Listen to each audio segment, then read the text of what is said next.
Hello, and welcome to Food Rebels. This is the podcast that brings you brands, chefs, live on-air tastings, and a show that is dedicated to the more rebellious side of the food world, where we celebrate people who've challenged the status quo. You know me, I'm the show host, AJ Sharp, taste expert, food writer, great taste, and other food awards judge, and a business owner. And with me today, I have the wonderful Dhruv Baker, who you will remember from previous episodes. We're delighted to have you back. Welcome back. How are you doing? Thank you, AJ. Yeah, I'm great, thank you. Always a treat, always something a treat. I very much look forward to being here, so thank you for having me. Thanks for being here. So Dhruv, you will remember, was the winner of MasterChef 2010 and is the owner of Tempur Charcuterie. Last time you were in the studio, we were talking about smoked charcuterie and we were having a very delicious time with, was it the Smoking Brothers? And, yeah. Outstanding salmon. I can still remember exactly how that tasted. They were great. It was so good. What are you working on? What's going on with you at the moment? So much the same, actually. We have been working very hard sort of behind the scenes, working on a merger with another company, which we're hoping to announce in the next week or two, which will be very exciting. It gives us access to a 500-acre regenerative farm in Devon. But yeah, while just kind of business as usual, it's trying to stay focused on the day-to-day stuff without getting too distracted by the big exciting new projects. But it's been a good start to the year, and I think it's beginning to see some sort of green shoots of normality after whether it was Brexit or whether it was COVID. And I think people have just stopped looking for excuses and just get on with it. So that's what we're doing. Just get on with it. Excellent. Yeah. I saw you. Were you running some supper clubs or something recently? That looked really fun. I am. Actually, I will be cooking in Tuscany with James Golding and Richard Bertonet. James Golding from the Pig Hotels. Yes, formerly of the Pig. And then maestro of all things bread and patisserie, Richard. So yes, the three of us will be cooking in Tuscany. But yeah, it just gives me an excuse to rattle a pan and stick on a jacket. That's a supper club everyone wants to go to. I hope so. It'll certainly be a lot of fun from this side of the past. We'll hopefully that translates to the other side. But that sounds amazing. It's always good. So just trying to keep my eye in and have that luxury of being able to do stuff I love doing without making it my day job. Sounds absolutely amazing. Amazing guest who you already know really well in the studio today, and we've got Guy here from Tracklements. So welcome back, Guy. So good to see you. Lovely to see you too. I should think everyone listening to this knows Tracklements and is really familiar when you go into any farm shop or independent retailer. Rows of beautiful chutney pots and mustards, and you're the ultimate condiment kings, aren't you? We are the kings of condiments. I think we've also been very good in staying in that space. So we've always said that we want to make condiments. And condiments for the UK or British food, I mean, we've got a great history. It's what we do. And I sometimes think about things like, British Tapas, your charcuterie. We've probably got things to go with that. But it's lovely to have a plate of something really, really simple. And when you serve that plate, the one thing that you always think, oh, hang on, a condiment of some form, and I think those things are really, really wonderful, whether or not that's something as uninteresting as a mint sauce, as exciting as something like the chili jam or the fig relish, and as something as simple as whole grain mustard. So I love the simplicity of what we do. Where do you want to start? Because you've brought some books in that look very, very old, and you've brought some jars of very, very old condiments in, which I've been told under no uncertain terms I'm not to open or taste. No. I think it's about making something that's authentic. But I love authentic, being relentless. And one of the things that we have is, between my father and myself, we have what we think is one of the largest private collections of books about the history of food preservation. And that's where we get a lot of our inspiration from. You think about launching whole grain mustard back in 1970. There was nothing really like that in the world. And we found a recipe in John Evelyn's diary for taking mustard seed and basically pounding it with a pestle and mortar and soaking it. And like all those great stories, the first batch was made and you tasted it and it really wasn't very nice, a bit raw. But actually you leave it a week and all of a sudden the flavours are starting to come together, which is why when we make them, and we have stone grinders at work, which I'm sorry, I'm going to get a really bad joke in. We've got these two stone grinders at work that we've had for a long time. They're called Mick and Keith because they're our Rolling Stones. Hey. And we take whole seed, we drop them through the stone grinders. It's really, really important. Just kiss it, just to break open the seed to release the oils, mix it immediately with its liquid, and then sit it in barrel for 5 to 7 days, stirring it every day to do what it's doing. And I remember the first batches were made at the kitchen at home, and now we've moved on from that. We make the batches that work, but there are 40 barrels of this stuff going on at any one time. Round and round we go. And what I love is that thing, the authenticity of doing something that's the same.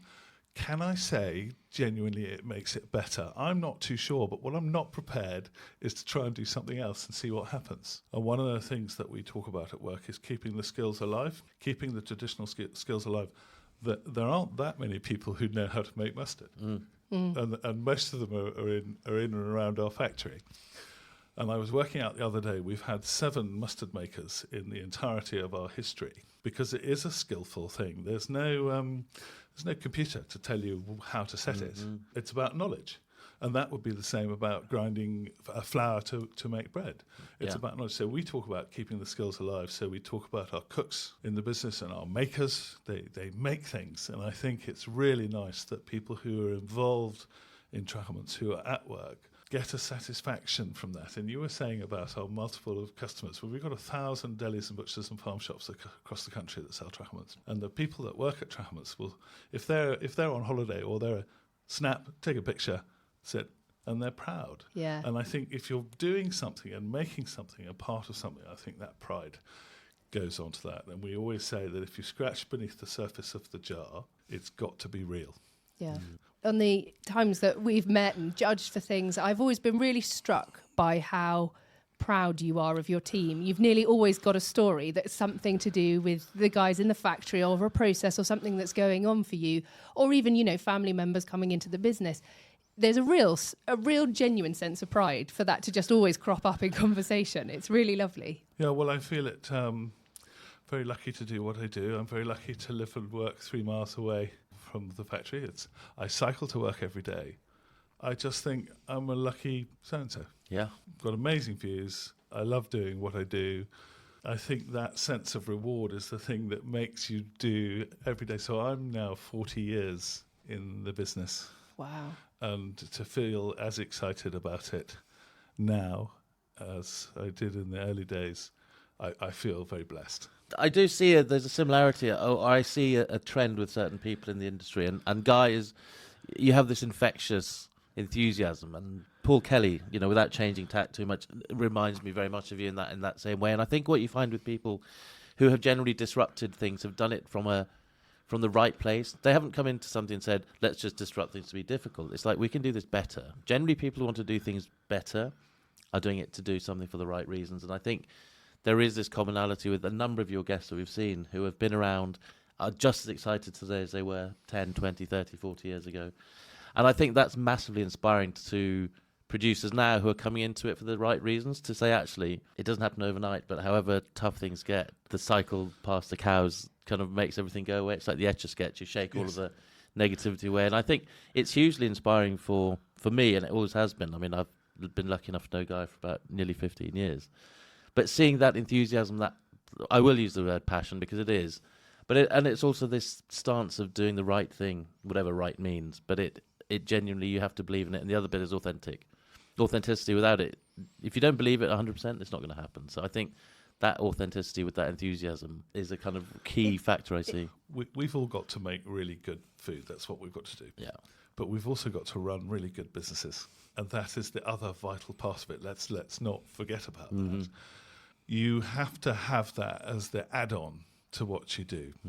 So the passion and the authenticity is lovely, but you've got to make a business out of it. You will not keep it going if you don't make a business out of it. But you can do that in the right way. And we've talked about, when I was last here, we talked about B Corp. Those are the things about doing, not only making the right way, but doing everything the right way. Realizing that the business has a greater importance than me, the people that work there, that it actually hopefully goes on to create something that might be there in another 50 years' time, doing something not that much. It will be bigger, but one of the things that we really like is that we set the bar that says, this is how you expand and grow and make a business that now I think we're up to about 20,000 jars a day. Wow. Incredible. But we still make it the same way. And that I had a really nice. We've had an Australian importer for many, many years, and he came to visit us, and he walked around. He said, "What's brilliant about this is it's like every other factory that I've ever been around of yours. I recognise the machines, but you're bigger. You're just a bit bigger." Those are the things that I always say from a business perspective. If you can come to work every day and make something really good with good ingredients, 95% of your decision making's done. The 5%, which I always think is the business bit, is then the add-on. We're going to make something really good. We're going to use good ingredients. We're going to make it taste right. And taste can be subjective. By and large, as we all know, good chef, put in good ingredients, you'll probably get something good out the other side. And if we can do that and repeat it and keep doing it, it's something that I get very, very excited about, yes. The word that's springing into my head is integrity. And it's reminding me, hearing you speak, it's reminding me of a couple that Dhruv and I actually met. We were sat on a panel at one of the trade fairs, and we got to speak to Pam and James Digver from Sauce Shop. So they make kind of chili sauces and things like that. They were talking about their process of sort of going from making it at, hand making it, not quite at the kitchen table, but almost, and then outsourcing it to a third-party manufacturer and realising it had lost all the essence, all the heart, all the integrity, all the authenticity, all the control over the things that really mattered. And they had to pull it straight back in-house and go, no, this isn't us. It's not who we are. Okay, we might make fewer jars now, but these jars are going to be something we're incredibly proud of. And, they're award-winning and all those things. And I think these companies are doing well and succeeding, like Tracklements, for really good reason. And I think that's a really magic thing. Yeah, couldn't agree more. We're also very keen on what we call our farmers and growers, so we're nothing without them. You could say our suppliers, but we've worked with our horseradish supplier. I think the horseradish supplier was the first person I went to go and meet 40 years ago. We still buy horseradish from them. Back then it was probably 100 kilos, and now it's, I think, something like 50 tonnes a year. Wow. Of fresh root horseradish, all UK grown. And those things, I always think that we plough a furrow at the same time. So if we can do that and work with these farmers and growers, and the other thing we're doing is we're giving them a guaranteed price. It's not something that's going to go up and down. Our onion supplier or apple growers, all from Kent, they're going to get a good price for what they do. And we always giggle about there's perhaps a slightly new trend, we might say, for wonky veg, and we go, I think that's what we've been doing for many years. Forever. But we just didn't think about it. Yeah. But equally, as you can see from the jars, our jars tell a very simple story. It's probably about the ingredients and the product. We don't necessarily shout that we're trying to do good things. We just think that's part of our DNA. It is what we do. It's expected almost, isn't It's it? expected. That you'll have used incredible materials and, Yeah. even the B Corp. I mean, I don't know how many people see B Corp and completely recognise it, but I think it's growing. But I certainly, we're in the industry. You see B Corp and you're like, this is a company that's doing everything right, Yes. because the whole process is so comprehensive, isn't it? And if it's not recognised, it doesn't matter. We recognise it. Yeah. And that And it matters to you and your team. yeah. And To me, it's like the ingredients that go in the business. Those are the ingredients for the business. We buy ingredients for the product, but B Corp is about the ingredients for the business, how we want to live our lives. And I think that makes it really interesting, exciting. And then the people who come to work at Tracklements, that I remember somebody saying, and we talked about this word passion when we've got Simon and Caroline and Jason, who are our cooks, okay? And a journalist came around and said, do they eat this product? And I said, why don't you ask them? But there are no buzzers or bells in the factory. Yeah. There's a clock on the wall, and we're asking people to make something. We always say, if you were making a relish or a chutney at home, you run the spoon across the middle of the pan, and if the hollow doesn't fill, it's ready to go. They are making 60 batches a day of particular things.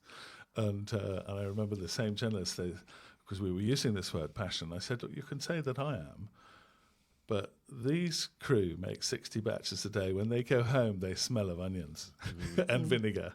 They're probably not feeling super passionate. But actually, what they are doing is knowing that they're making something really, really good. And because we use this terminology of cooks, what's an unskilled worker, for goodness sake? Yeah. They're all highly Very skilled, Yeah. Yes. Agree. Yeah. I often think that when you actually look at the categorization of unskilled workers, I often think, how wrong are you? Fruit picking is incredibly skilled. You have to be really, really well experienced to know which pieces of fruit to pick and which not to pick, how to do the whole field and come back and do different parts. It's incredibly skilled work. And I think everyone discovered that, didn't they, during the pandemic, when every person who perhaps had been furloughed or whatever, or out of work, went, oh, I'm going to go and pick fruit. Not after 2 days. They were in bits. Yes. And Yeah. this is really hard. Half my punnets got rejected. I wasn't very good. And there are people who do the seasons all the way around the world, and they are incredibly skilled. Really, I think, especially in the UK, it's just the way you view different skills. We try, one of the things that's part of our, we call them our guiding principles, but one of the things that we try to do is get closer to the growers. The figs that go in the fig relish, okay, it's probably quite a hard thing to get closer to the growers that's coming from Turkey, harder thing. But if we can get closer to them and meet them, then we understand what it is they're doing. And we did a thing where we were getting closer to the growers, and we went down to the Isle of Wight tomatoes. You probably know. Oh, yeah, I love them. Tomato soil, and they were picking their rows of tomatoes. And they just say, pick row, and then it gets sorted later. And then they were pulling these things out, and there were all these green tomatoes. And I go, what happens to those? And they go, goes to pig feed. And I went, I think we can make green tomato chutney. So I love the fact that we have the ability to put these things together. And green tomato chutney is one of my absolute faves. It's probably the only commercial green tomato is normally what your I don't want to know what your granny made, isn't it? Green tomato. but we now think we've probably got the only commercial green tomato chutney because we've got this wonderful supply. So Isle of Wight tomatoes, wait until they've got 2 tons of them, send them up to us. And had you not been there, you wouldn't have seen that. We wouldn't have seen it. Yeah. So by getting closer to the growers, so we, for the first time in many, many years, tomorrow, we are going up to Norfolk to talk to some mustard seed growers. Wow. Now, there has previously been a bit of a ring of steel around Norfolk. I said I wouldn't mention any names, and I won't. But that's opened up a little bit. And so we're going to go and talk to them, again, get closer to the grower, see what it is they're doing, see how we can help. There aren't that many mustard makers in the UK. There's there's us. I mean, they're probably a few, but of size. There's the famous ones. There's the famous ones. We can now get closer to that and get that. And I'm really, really excited. And seeing this and seeing what they do and seeing, obviously there may not be anything in the field, so they plant probably about now for harvesting in September, but we can see what the process is and where they store the mustard seed and learn. And by learning from these people who have the skills and the knowledge, suck it out. Yeah. And then see if we can use that somewhere in something that we might do. So I guess that's the thing. Until you've been there, you never know what's going to come of it. And the fact that the Isle of Wight trip yielded that, a new product came off the back of that. So you're probably there thinking, I wonder what I'm going to discover tomorrow. And there's that enthusiasm, that excitement, that genuine kind of passion coming through. But, waking up excited about what you're doing every day is a real joy and a treat, actually. And I think the people who genuinely do it, none of them take it for granted. Agree. And it's genuine gratitude for that. We every year in the last week of November or the first week of December, we have an open day at the factory. 600 or 700 people come round. And you're still in Wiltshire, right? Yes, we're still in Wiltshire. And when somebody says, and they ask, they go, why do you have an open day? And I said, well, it's all about pride. Yeah. And we're not hiding anything. And I sometimes say, in some ways, more producers and manufacturers and factories should have open days. Let's not make it something that you never see or you can't get to see behind. It's I suppose a really expensive way of getting 500 people to like your product. I lose my voice from the tours. We go round and round and round, but I absolutely love it, and people are interested and excited and enthused, and then you've got customers, and what would we now call them? Influencers. Yep. A version of that for life. Yeah, advocates. Advocates. That's perfect. But it's like having an open kitchen in a restaurant. It's like, why would you do it? And it's like, well, because we're proud of what we do, and yes, it's harder, but we choose to do it. So it's the same mindset. There's nothing to hide, and in fact, it's the opposite of something to hide. It's actually we're going to show off because we can. There does seem to be this move towards things doing the right way or the better way, and I think people are demanding more from their producers, as they should. You know, we as a producer have always said, ask questions. We should have the answers, and if they don't have the answers, then question that. But I also think that good food should not be exclusive. No, absolutely. And it may cost more, but it shouldn't be exclusive. Everyone should be allowed to access it, and I think that's really, really important. I remember sometimes we've talked to one or two retailers, somebody at the Cheese Awards last year, who said, I absolutely love Tracklements. I think they're absolutely brilliant, but I don't stock them in my shop. And I went, why not? And he said, optics. And I go, what do you mean by optics? And he said, well, you're in all the good shops around me. And I went, you got it. And keep going. And that's the answer. But I still find from my excitement still comes from another butcher, another cheese shop. Even on the motorway coming here this morning, I drove past a van and it had a butcher and a van on it. So take a picture and I will make sure that they get a contact, because I love that really direct form of selling. So everyone at work will start yawning, but I spent 7 or 8 years on the road selling Tracklements across the whole of southern England. And one of the things that I loved is meeting. You suddenly saw all these market towns, places with really good butchers. Cheese shops were starting to appear. Farm shops were starting to appear. I loved walking through the door. Absolutely loved walking through the doors. Didn't always work. You didn't always make a sale. But I still find that same excitement now. Because, yes, we talked about good food not being exclusive.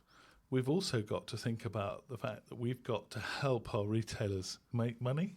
So I don't want to be, I'm not being mercenary about it, but to say, look, anything we can do to help you sell more Tracklements is another 50p in your till, because we've got to keep them going too. Yeah. We've really got to sort of make sure that we help them.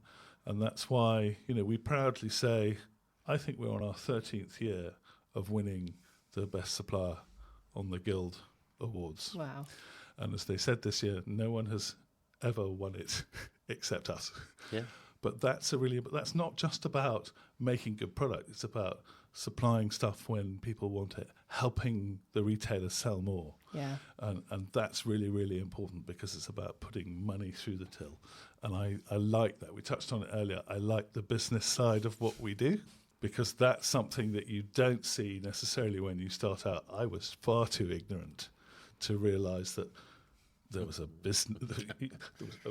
You had to work out how you do the business, because you do get very excited about it. But actually, that's something that I've enjoyed layering on to my level of knowledge. We don't get things right, but what we do is have a structure and a process to allow us to do it. And I think that's the other bit, that as brands grow, they have the knowledge of what it is that they're doing, making really good products, but just add that little layer of the business bit. That's not going out and doing an MBA. They need to do that. But do learn and maybe apply yourself. It's the bit that we don't like. I don't like numbers, don't like spreadsheets, but you sort of have to force yourself to do it, because it is important, because we can't get good food to our customers unless we do it right. Yeah. And add the business section on. So I don't want to be too boring about that, because it is about taste and making good product, but I love that bit as well. As we all know, supporting local shops supports the local economy, supports the local other shops and the other pubs and the other hospitality outlets, and it actually means that your pound is being spent 6 or 7 times around your local area, keeping your shops and your facilities all open. It benefits people so strongly. And it's about discovery. So where else do you find this range of products? This amazing range of products and things that you haven't seen before, and tastes and flavours that you can try. I think it's an endlessly exciting process. But the one thing that I still have, food-wise, sometimes I feel led by the product, so I might be getting an urge to eat piccalilli. And it suddenly comes to me, I say, I've got to eat piccalilli. So I will go out and get thick cut, proper ham, real slab, and some good bread. And I sometimes think we forget how just lovely. What a joy it is. How joyous. I don't want to but I think the simplicity of taking, I won't say a condiment-led menu. Can you imagine if Guy opened his condiment restaurant? I think it might be a bit boring. I don't think it would be boring at all. Sounds marvellous. And I know exactly what you mean. I will suddenly develop a hankering for something ridiculously specific on a Monday or a Tuesday, and you can see the abject, it's boredom on my family's faces, because they know Saturday will be spent traipsing around looking for some obscure, ridiculous thing that I've decided I want. Yes, and you've got to have it. Until you do, it doesn't go away. Yeah. But I totally get it. It can be triggered by, now that you mentioned that, I want a Scotch egg with piccalilli. Yeah. And I will by the end of the weekend. But it can't just be any Scotch egg, not the one that you'll get in the big supermarkets where you can hear it rattling around inside, but a proper Scotch egg with piccalilli. With a gooey centre. Yeah, absolutely. I'm now probably going to be slightly distracted until I have that. I think that we've got this lovely thing that I call British Tapas. Yeah. Which are those things. We have a Tracklements lunch. The Tracklements lunch never really changes. Cheese, ham, pork pie, Scotch egg. If I can find, because it always makes me giggle, but our butcher would do really good faggots. And if there's something that's delicious with faggot, onion marmalade and faggot. Faggot's just a really nice pate. Yeah, but that sweetness is just offsets it, slight tang. And those things I really, really like. And I also love the idea of getting our visitors and customers, when they come down, just putting this spread in front of them and everybody's eyes light up, because we so rarely eat in that way. But it is our history and tradition. Yeah. Is there a nostalgia rolled up into that, do you think? Is it that the memories of whether it was a real memory of picnics and things, or was it from having watched things like The Famous Five or read them where, lovely jars appeared? But there is, no one can help but grin from ear to ear when you see something like that, because it's honest and it's delicious. But you see these things in the deli counter, and we were chatting about Fortnum's, downstairs at Fortnum's. How can you not indulge? And I think they do. You can get a little coal bag, can't you? Yeah. And you can put a Scotch egg in it and a little jar of piccalilli and consume at your leisure. You cross the road and sit in Green Park with a half bottle of champagne you bought. I've done it. I mean, I'm laughing because I've done it, I'm ashamed to say, more than once. And I think it's just, I think it's so pleasurable, and that's a little something you can stick in your pocket, easy to carry. I love this. I might have to move you two into the pub so you can carry on this conversation.